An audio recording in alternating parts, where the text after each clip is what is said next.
महेंद्रगढ़ जिले के नांगल चौधरी क्षेत्र में विकसित हो रहा एकीकृत मल्टी मॉडल लॉजिस्टिक हब राज्य की प्रमुख बुनियादी ढांचा परियोजनाओं में शामिल है, जिसका उद्देश्य बहु मॉडल परिवहन के माध्यम से लॉजिस्टिक्स और परिवहन व्यवस्था को सुदृढ़ करना है। इस परियोजना से माल ढुलाई की दक्षता बढ़ने, परिवहन लागत में कमी आने, रोजगार के नए अवसर सृजित होने तथा क्षेत्र में दीर्घकालिक आर्थिक और औद्योगिक विकास को गति मिलने की संभावना जताई जा रही है।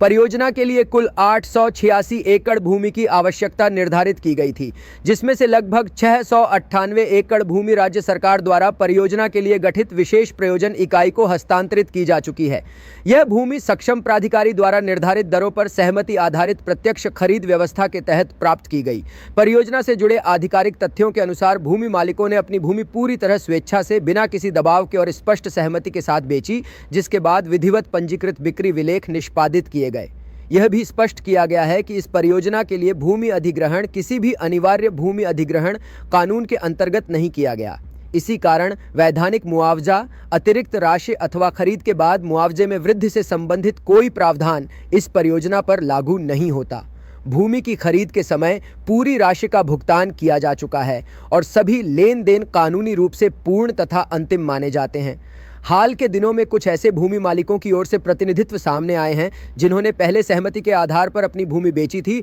और अब मुआवजे में वृद्धि की मांग कर रहे हैं, लेकिन यह दोहराया गया है कि स्वेच्छा से निष्पादित बिक्री विलेख कानूनी रूप से बाध्यकारी होते हैं, इसलिए मुआवजे में किसी भी प्रकार की अतिरिक्त वृद्धि संभव नहीं है। राज्य सरकार का कहना है कि पूरी प्रक्रिया में पारदर्शिता बरती गई है और सभी लागू नियमों व प्रक्रियाओं का पालन किया गया है। परियोजना के रणनीतिक और आर्थिक महत्व को देखते हुए इसके समयबद्ध क्रियान्वयन को आवश्यक बताया गया है ताकि अपेक्षित सार्वजनिक और आर्थिक लाभ प्राप्त किए जा सकें। साथ ही परियोजना में सहयोग देने वाले भूमि मालिकों और अन्य हितधारकों की सराहना करते हुए सभी संबंधित पक्षों से इस महत्वपूर्ण बुनियादी ढांचा परियोजना के सुचारू और समय पर निष्पादन में